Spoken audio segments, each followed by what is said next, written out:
Good afternoon and welcome to our client-focused reforms webinar, where we're focusing on what's working, what's not, and the journey ahead. I think most of the people have joined now, so we will get started. So again, thank you for attending today. We look forward to our discussion. Before we get started, just a few housekeeping matters. We are recording today's session for the conversation, and we will share it with you. So keep an eye on your inboxes for that recording post after today. The plan is to leave at least 10 to 15 minutes for conversation at the end of the session. So as the conversation goes, please don't hesitate to submit your questions. You'll see the chat button on the bottom of your Zoom window. Please click that and submit your questions for our panelists, and we'll make sure and address as many of those as possible. As with many of you, the panelists and I are working from various locations, so there may be the occasional background noise. So we appreciate your understanding as we proceed with that. Now, without further ado, some brief introductions. I'm Dave Carprice. I'll be your host for today. I'm VP of Consulting Services at InvestorCOM, and we're excited to have Betty Tien of Deloitte and Alexandra Betancourt Gil from Desjardins joining us today. I will mention some of you may have expected someone else from Desjardins, Marie-Josée Odette, and unfortunately, due to some unforeseen matters, she wasn't able to join us today. So thank you, Alexandra, for joining in her stead. And maybe I'll give the panelists an opportunity to introduce themselves. Betty, maybe we'll start with you. Sure. So hi, everybody. My name is Betty Tien. I'm based in Toronto, and I'm a partner at Deloitte, but my focus is on all things FSI, regulatory compliance. I spent the better part of the last 10 years helping my clients understand and implement regulatory compliance programs, especially in the wealth and investment industry space. And I'm really delighted to be with you today. Wonderful. Alexandra. Hello, everyone. My name is Alexandra Betancourt Gil. I'm the manager of the mutual fund dealer at Desjardins Financial Security Investment. My teams are responsible for the mutual fund dealer service offer and the tier 1 supervision activities for our independent networks. Our networks are composed by over 1,200 advisors across the country. And same as Betty, I'm based in Toronto. I'm looking forward to our chat today and being with you today. Thank you. Wonderful, thank you. And so many of you who are on the call this afternoon participated in our poll before the webinar. This is actually a poll that we've run in 3 subsequent webinars dating back to May 2021, then again in February of this year, and now again in September. So we thought we'd repeat as many of those questions just to see how some of the responses have changed. So let's take a look at some of the things you've said. One of the questions was the level of progress on the implementation. Again, some very interesting things. I think notably the decline in, we're making great progress, assuming projects have wrapped up. But interestingly enough, the pain points on the technology front has really kind of ramped up in September now. Taking a look at which segment of the CFRs you found the most challenging. Again, consistently, I think to our previous polls, the advisor KYP obligations and the assessment of reasonable alternatives has again won the contest, but perhaps not surprisingly has continued to increase from poll to poll. Again, this isn't scientific since it's based on attendees to our webinars, but we do have a good attendance level here. So I'm kind of thinking this may have something to do with, going through the first round of implementation and then a lot of the feedback cycles that you probably have gone through over the last 9 months. How will you monitor significant changes on your product shelf? Again, here, I think the emphasis on technology to get through this ranked fairly high, but again, that kind of the subset of the group that is using a kind of a manual approach to do that still is not insignificant.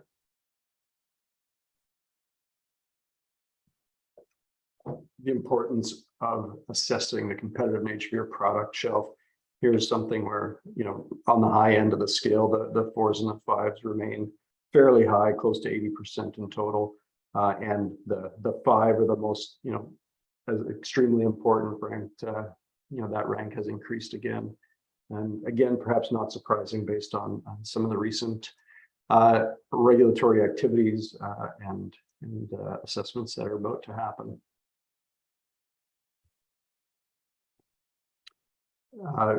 Finally, how important will it be to digitize your advisor's record keeping? And again, ranking very high that this is an important piece. And again, not surprising correlation here with, I think, the challenge or the focus on implementing the KYPs for advisors and kind of their ability to keep track of their notes digitally. We did add one new question this time around because we did anticipate this shift towards that advisor focus, and we did kind of went to that significant product monitoring change, or the monitoring of significant product changes, and asked you how these are being communicated to advisors. And I think two interesting parts of the spectrum here. On the one side, you know, 29% are either not communicating them to advisor or leaving advisors on their own to do that monitoring. 20% having technology solutions, but kind of a whopping 50%, 51% where there's an intermediary. So somewhere at the dealer head office, there's a go-between sifting through determining relevance for advisors. So again, fairly interesting to note. And again, on the replay, you'll be able to see some of this information again if you want access to it. So with that, let's take a look at our agenda. 3 primary sections. First, we'll focus a little bit on, you know, where we've seen or where we are seeing some progress in the client-focused reforms and the implementation. Secondly, focus on some of the challenges that we're experiencing, especially around taking manual approaches. I think December 31st came and went, and you know, most dealers were ready to some extent, but there were a lot of manual steps in place, and we'll talk a bit about that and kind of a view from our panelists on what's next in this kind of ongoing CFR journey. And as I mentioned, we'll end with some time reserved for some Q&A. So any questions you have, please submit them into the chat. So if we take a look at the CFR journey, and it is a winding road for sure. Now we're already into the next phase where I think principles of the regulation translate into the application of these principles, the refinement and enforcement, of course.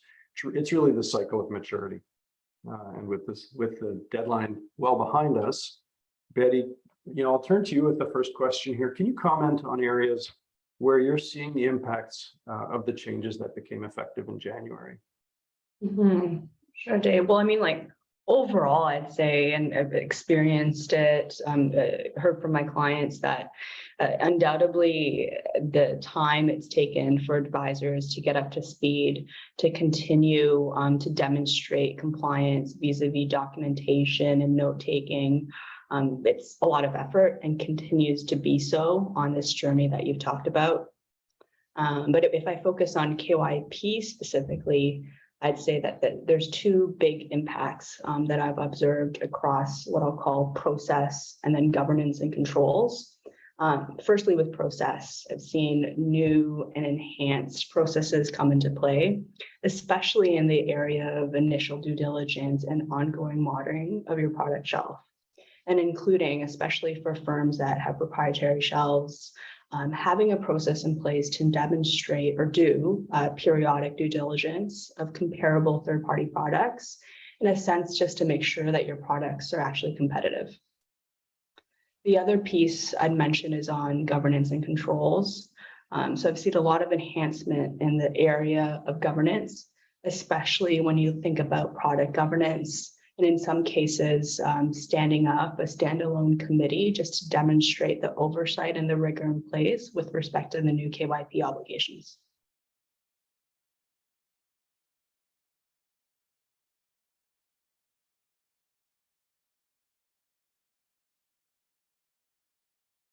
Sorry, there, I'm the first one for the Dave, you're on mute button.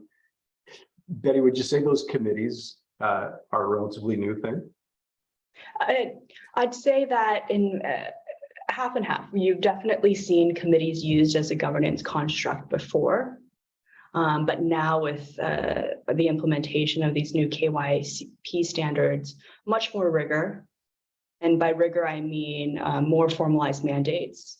Okay. And rigor when it comes to line of decision-making, transparency in that, and then documentation of those decisions being made. Great, thanks for that.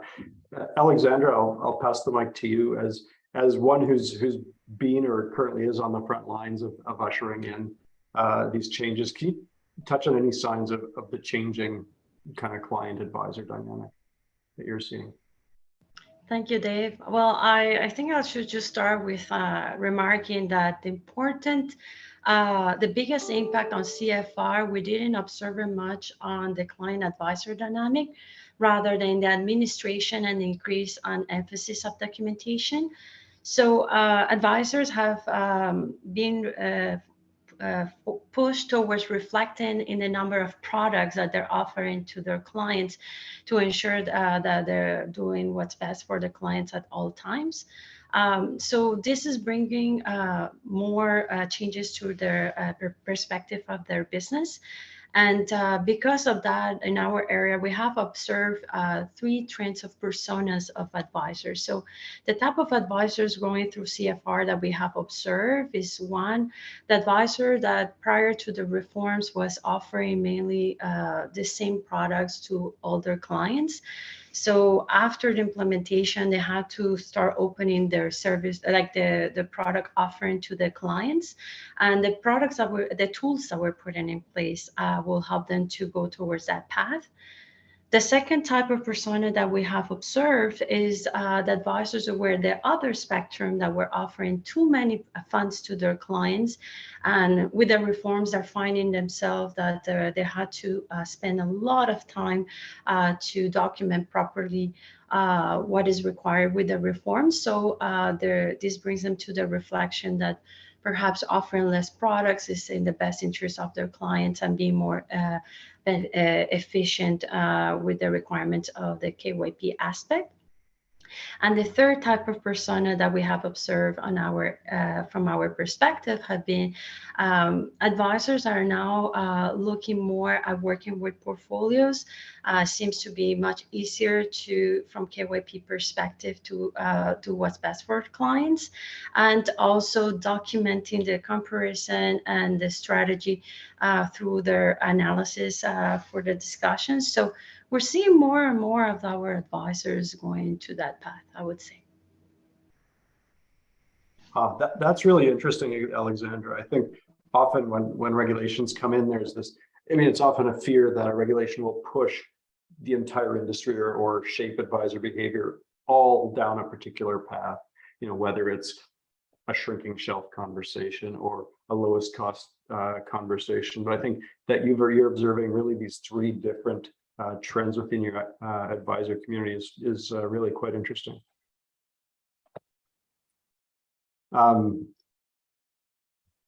So I'll just highlight one thing here. So, we recently completed a study that used our shelf monitor solution to analyze and quantify the significant changes that we've seen in the past year. And so look for our post-webinar email for the link on this article, so you don't need to kind of copy this down from the slide. But I'll touch on several findings here throughout the conversation today. But in the context of the theme right now of the progress we're seeing in the first 9 months of client-focused reforms, I wanted to focus on one of the data points. So we detected that just over 2,000 changes to the mutual fund investment time horizon data point. And there were 382 of those that I call real changes. So these are where it had one value and then it changed over the course of the year. And that one's, I don't find that particularly noteworthy or newsworthy. What I did find noteworthy in this analysis, so, was that 84% of those reported changes were newly reported. And so by that, it's a fund that hadn't reported a time horizon value to our data partner, fund data, before this time. And so from conversations, with our clients and other partners in the industry, we discovered that the KYP requirements to monitor and use key data points in product comparisons has really brought with it a higher level of visibility to each of these data points. And it was, in some of these specific cases, it was because the dealers were looking for this data that several asset managers previously hadn't been reporting. And they asked them, and basically asked them to report this data, and it was remedied very quickly. And so this was kind of one of those areas where I wanted to highlight it because it's a fairly tangible example of how the CFRs have really raised the bar, I'd say, on data quality, because of this enhanced visibility and the connection to record keeping, decision making, and all of those. And so in this case, I'd suggest that's a positive and possibly unintended outcome of the CFRs that we've seen in the first 9 months here. Alexandra, I'll come back to you. Similar to this, have you seen any other kind of pleasant surprises or unintended outcomes on your end? Yes, we actually seen two things. We've seen a lot of analysis in portfolio management. So advisors are really focused on that. They have been a better view on who are managing it, of the risk. So advisors are asking us for rebalancing modules as a result. The second thing that we have observed is after the reforms is that because the reforms include significant changes, this offers opportunities to engage with clients. So advisors can demonstrate more proactivity. I'm having challenges with that word today, to be more proactive with their clients. So this is a way for them to show that their professionalism in their practice and being very close with a client, which has demonstrated a very positive outcome in the relationship advisor-client. That's great. And Betty, have you noticed any other developments that you may not have been expecting as you look back at these last 9 months? Yeah, Dave. I mean, I wouldn't characterize it as something I may not have been expecting, but obviously there was lots of energy getting up to implementation and making it to day one.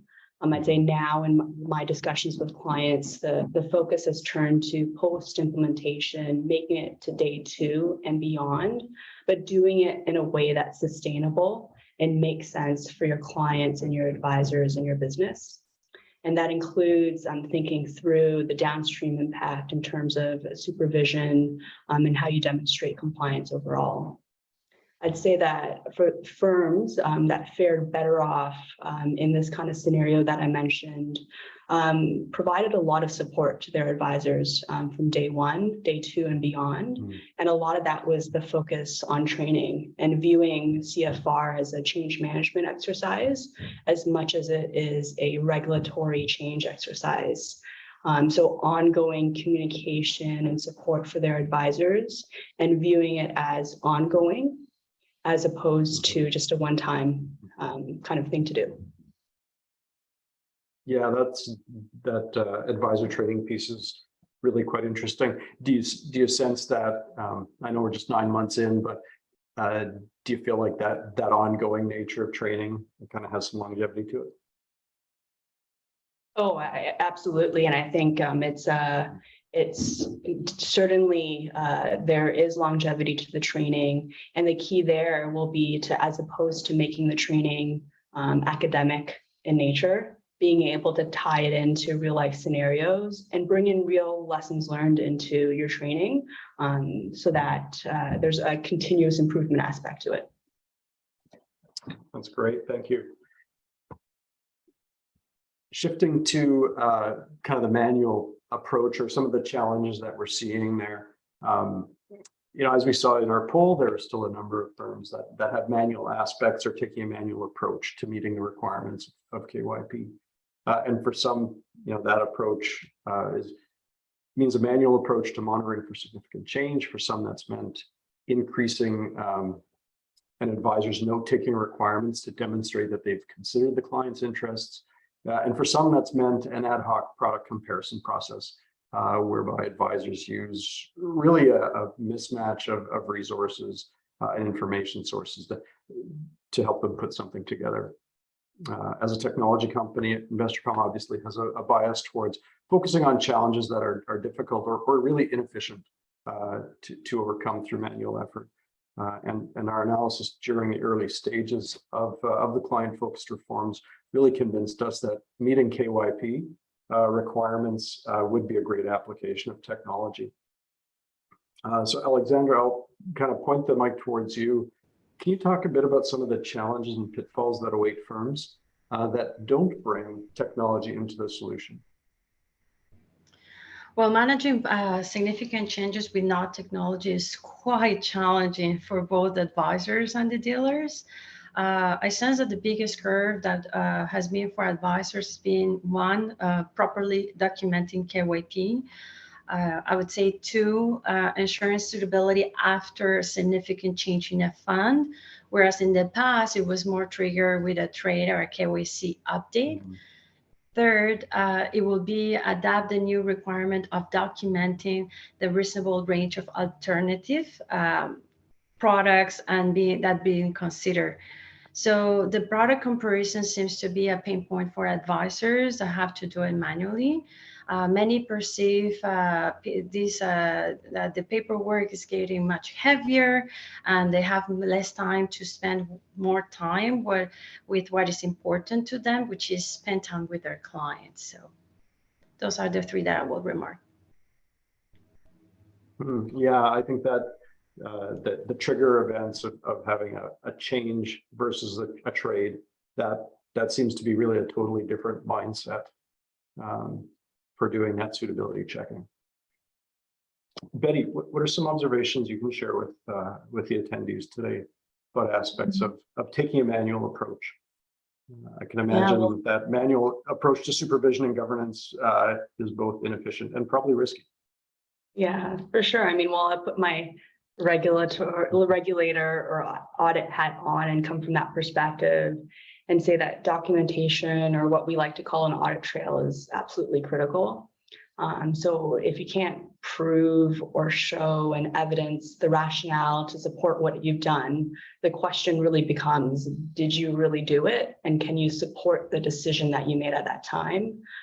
Taking a manual approach obviously just increases the risk that that audit trail is lost, it's misplaced, or just didn't exist or happen in the first place. And the downstream impact, of course, with that is that it makes it even much more difficult, or I'd say time consuming, to demonstrate supervision, demonstrate compliance in this world of taking a manual approach.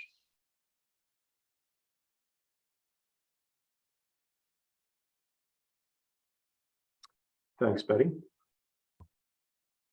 At this point, I'll just remind you, any questions you've got, feel free to put them into the chat window. So as we think about the challenges of the manual parts of this process, I'd like to take a look at the data to see if we can quantify what manual efforts might be like. From the study that I referenced earlier, here's a table of some of the significant changes that we detected in the previous year. I won't go into great depth and detail here of what we see in the table, but I do want to point out a couple of highlights. The first one is that we detected over 2,000 CIFS category changes and over 1,000 risk rating changes. While in each of these cases, it may not be an overwhelming amount of change, but it's also non-trivial. So this is a significant amount of change here. And when you think of, again, we go into that quantification mode, we think of the effort required to look for these changes in material change reports or fund facts sheets or conversations with wholesalers. That's a significant amount of information, of effort because you're going to so many different places. And if you think of material change reports, they're not designed for necessarily a dealer and for a KYP process to identify all the fund series that have this change and the impact of that, and calling out those significant aspects. The second item I'll just call out here is the MER, which is by far the significant data point that has the most change.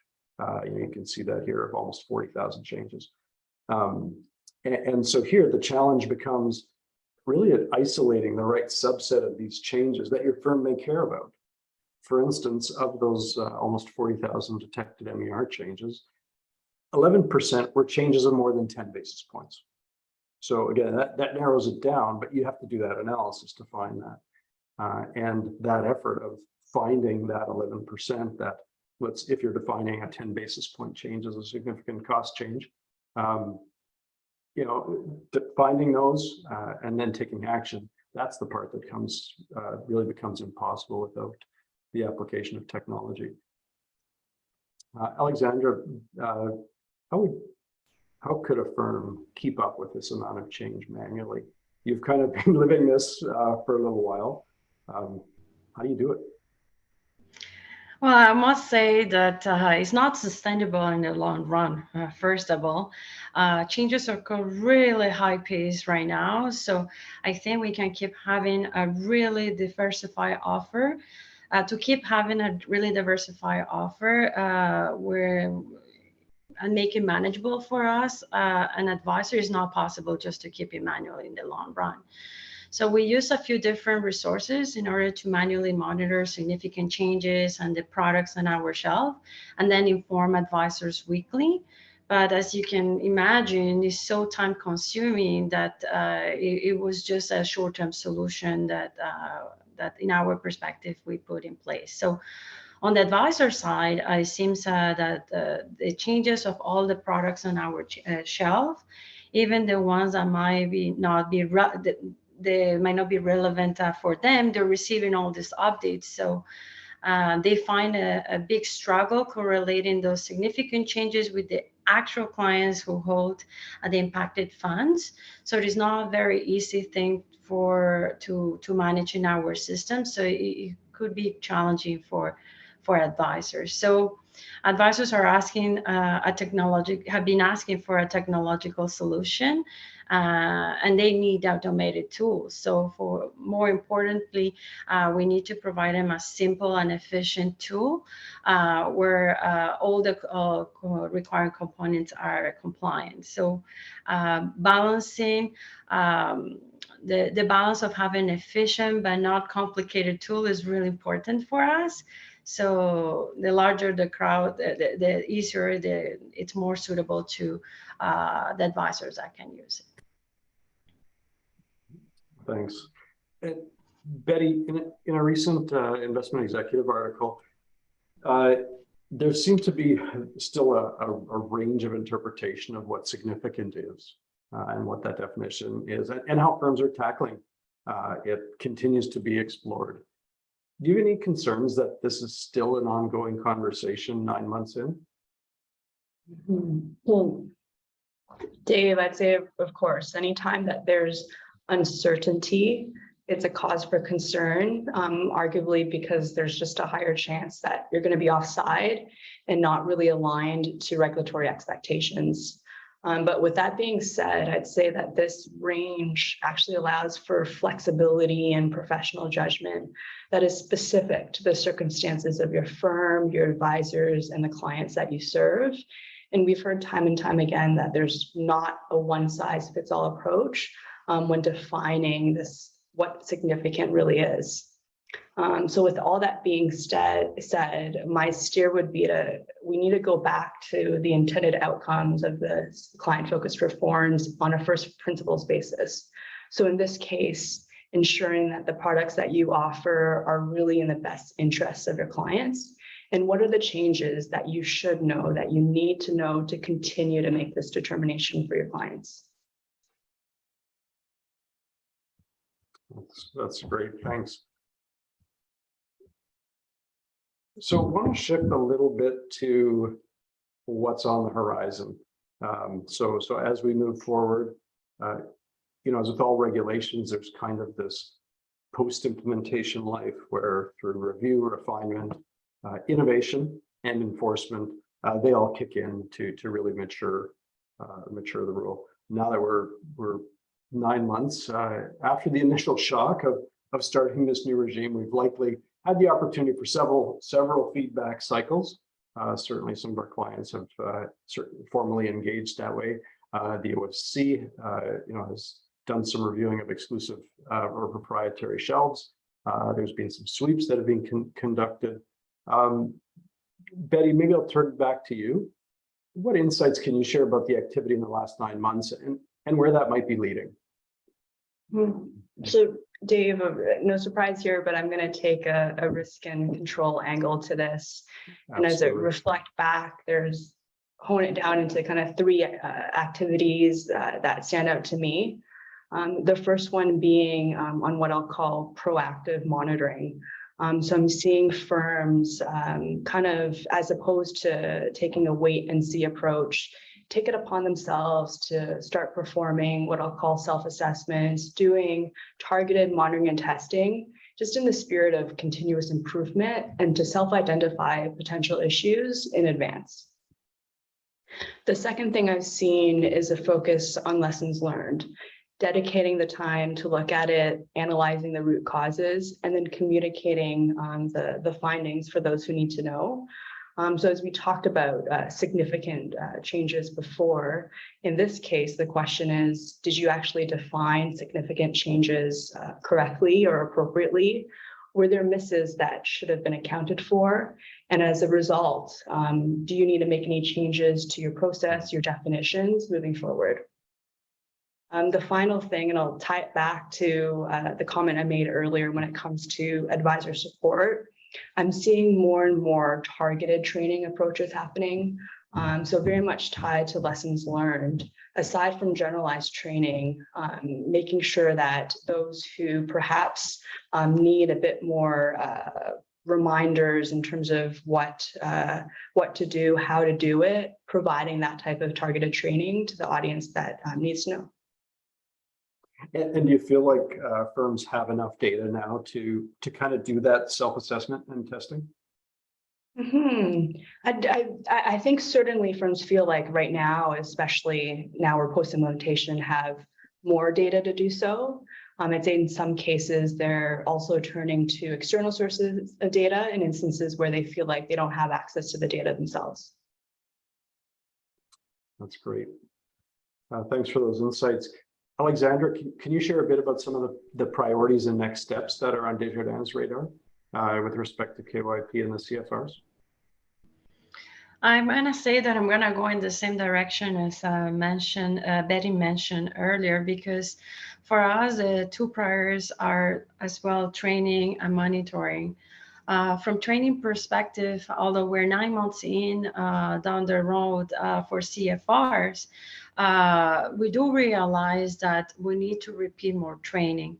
When we initiated training, we focused a lot on the theory, but along the way, we realized that we have to come back with more practical approach, more business cases, because advisors understand well the theory. So it's bringing synergy between theory and practical, because they seem to be 2 different worlds, and this is where we're going to focus on bringing more training on the practical aspect. And on the second piece, for monitoring, we're going to be working more on automated solutions. So it will save a considerable time for advisors when receiving automated notifications for product changes and specifically for their books. So this is a big one for our advisors. And in the product comparison feature alone, we're currently conducting a pilot with a group of advisors, and they're expressing that this feature alone can save them as much as a week's worth of time conducting comparisons. So this one is huge for our business going forward.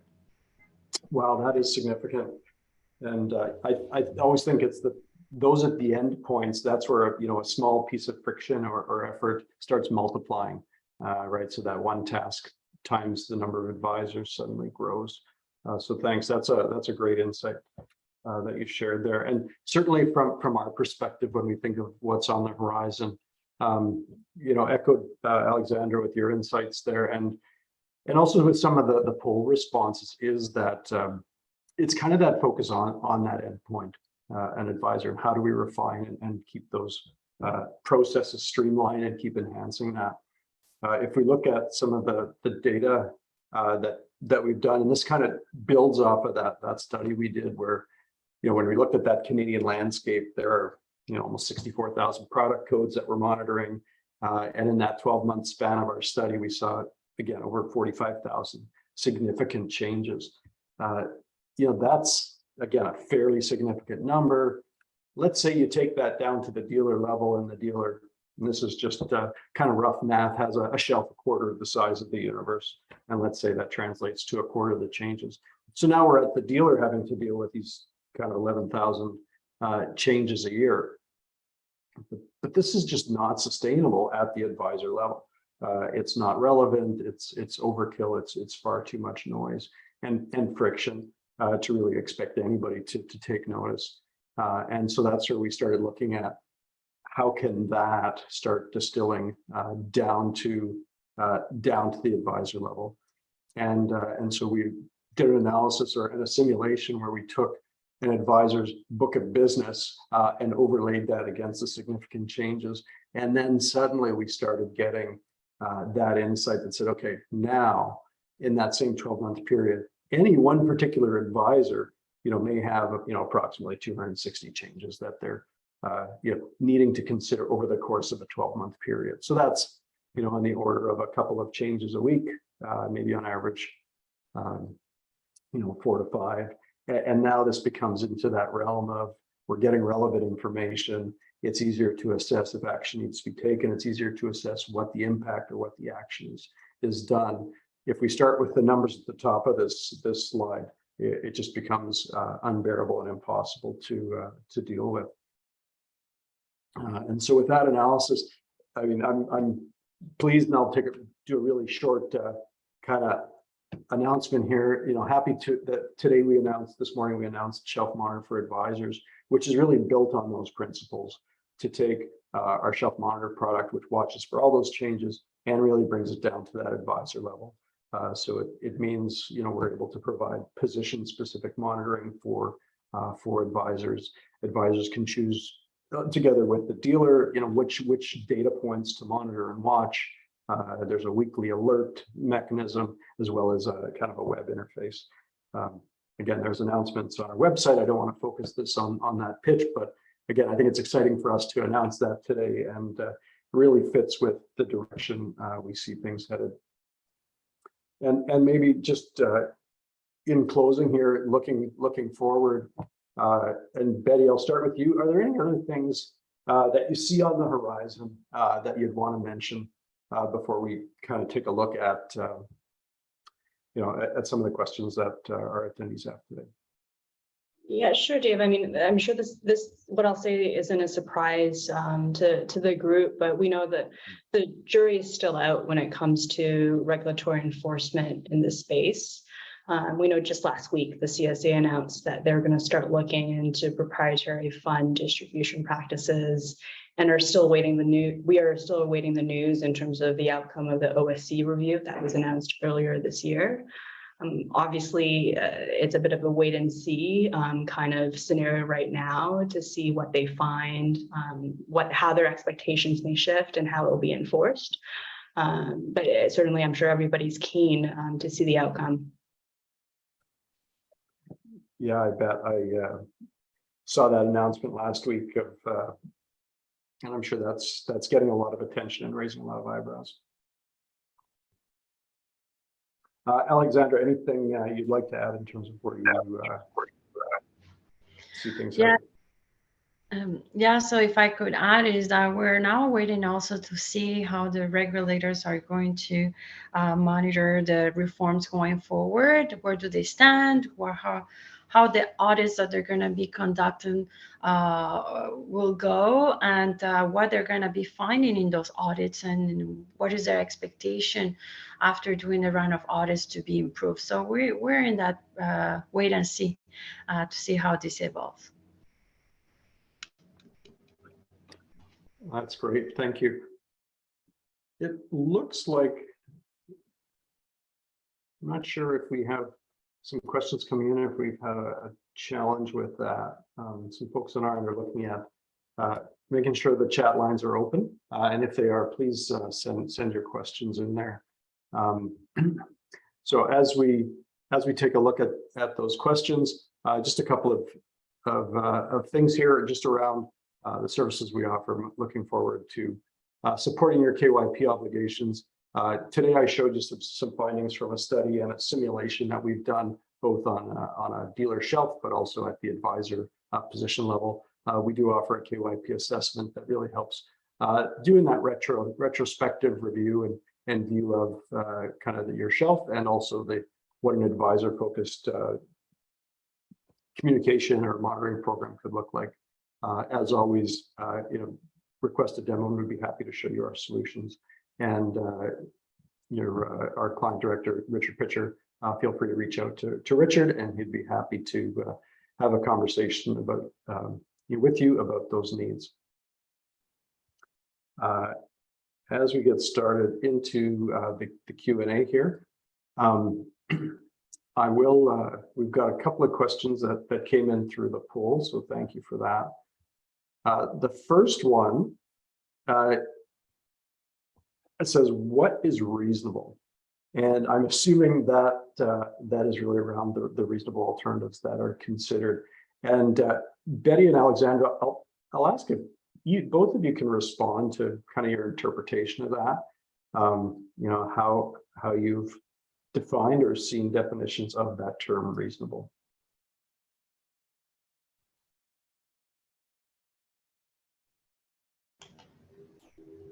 You want to start with that one, Alexandra? Yeah, I was looking who was gonna go for first. I would say for reasonable is like we tell advisors, is something that they were already doing, and it's more now documenting. It's better to document and explain. I wouldn't say a specific number of funds or a specific number of criteria because it's case by case, but as long as they're able to explain if with the significant changes, why they're making those recommendations, that they have comparables for the recommendation, that brings reasonability in their aspect. So if anything in the reasonable, I would say, make sure you're documenting, you're making comparison with products that are similar in the offering of the dealer. There's no exact formula in our perspective, but as long as it's explained, the logic behind it, that should meet the requirements from CFR perspective. Thanks for that, Alexandra. Betty, anything you'd want to add to that? Yeah, no, I'd echo the sentiments. It's all around ensuring that the rationale is well documented, and that the advisor is aware of how to explain that both to the client and then have it evidenced in their files. Thanks. And I'll just kind of add from our solution perspective, the way we've defined reasonable is, they're kind of the how do you compare, but head to head, our approach has been a peer-based, so that you take a look at really the group of products on your shelf that have some of the same properties. And then that's the comparison set. We call it, in our lingo, that's a peer group. If we look at our next question here, is a question on how are you conducting KYP for exempt products? Betty, maybe I'll start with you on this one. Yeah, I'd say that it's certainly an area that is a function of how do you get access to the data to firstly do that KYP analysis, and then after that it's no different than any other product that you have on your shelf. Great. Alexandra, anything you want to add there? I'm nothing to add because we don't offer that type of product. So. All right. So let me maybe start with you, Alexandra, on this next question, because you have alluded to it. The question is, any additional tips on training advisors? It's fairly open-ended, but I'd say maybe just some of the best practices, areas where you've seen, I'd say, high level of engagement, a high level of impact or influence. Maybe if you could share some of those tips. I would say the tip that has worked for us is being more, have closer conversations with advisors, more, I would say, smaller groups. Advisors have already a very busy schedule, meeting their clients and making sure they're available for their clients. And they want to understand from the practical perspective. As I mentioned earlier, a theory is very well understood, but if I'm an advisor that I'm, based on the personas that I mentioned earlier, I was offering almost the same product and now have to expand. How do I apply that in my book? How do I meet my clients to make sure I'm meeting all the requirements for CFR? So they want more case by case. With the other personas down south, they're offering, or now I'm looking more model portfolios to offer to our clients is how do I adapt all the significant changes that are coming my way, or when I'm offering for the first time, doing that comparison and making sure I'm staying on top of everything. And moreover, and more importantly, I would say the documenting piece, they're appreciating the more reoccurring training sessions that explain more to how it impacts them directly and not just overall at mass. So that will be my tips to be recommending. Great. And Betty, any other tips on your end? I mean, nothing different than what we've covered in the earlier period, just to emphasize that viewing training as ongoing, and to make sure that you're tying in definitely the use cases that Alexandra touched on, but also what you're seeing from a lessons learned perspective and communicating those issues, what was done, how to get ahead of it vis-a-vis the training you provide. Oh, that's great. And maybe the last one that we've got here that wouldn't mind throwing out there, and it's more of a statement than a question, but I think you'd be curious on your response here. And the statement was really that this can all be overwhelming, and a little bit of what motivates these kinds of regulatory changes. I mean, I think in the buildup, we talked a lot about principles-based, and I guess if you could speak, and maybe Betty, I'll pick on you to start this. When we look at, again, overwhelming in terms of the change management, all the different data aspects that you need to have a mastery of. You can maybe speak a little bit to that motivation, and maybe think of it as, is this a trend? Is it a point in a continuing trend? Yeah, so to answer it simply, Dave, yes, I think it's a trend, and a trend that we'll continue to see when it comes to the volume of change from a regulatory perspective, but also from a non-regulatory standpoint. It's just the state of the world, the state of affairs that we live in today, that change is going to, the degree of change is going to increase, and it's going to come at us a lot faster. But if I take it back to this being overwhelming and what was the original intent, at the end of the day, we've heard time and time again that this is intended to be all about our clients and making sure that we do best with respect to our clients' best interests. I had a conversation with a client earlier this week or last week? But they said it really well. If you're looking at these requirements at face value, it can seem like I'm just doing this to tick the box to meet a requirement. But if you stand back and you go back to why this was put in place in the first place when it comes to client interests, you can look at it from a business angle and look at these requirements, not just as I have to do it, but I'm getting a lot of data, information, insights here that can make our firm better our shelf and make sure that we're bringing the best products forward that are competitive in the market and will remain relevant. Mm-hmm. Alexandra, any thoughts on that? Well, I'm going to join Betty on her comments because we know that with towards the future we're going, clients are also more informed, so they're asking more questions to their advisors to understand where the investments are coming or where they're going. So this is a way to be transparent in the relationship and making sure that we're doing what's best for clients. And I also agree with Betty, and I mentioned earlier as well, this is an excellent opportunity for advisors to be more proactive.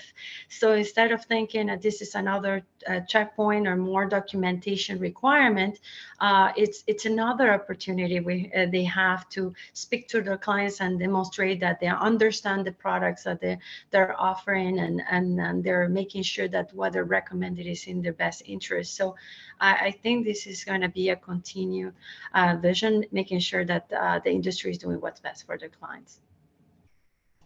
Wonderful, thank you. And with that, we're going to wrap up our time together. My apologies. I think there were some questions that didn't make it through. We will. Oh, hang on. I think the chat settings have been updated here. Zoom was giving us some challenges. So for those of you who did have some questions, if you can access the chat feature now, there probably is an opportunity to ask those. We saw a number of folks with hands raised, but we couldn't see their questions. So maybe we'll wait here. And if we see some questions come through, we'll still address those.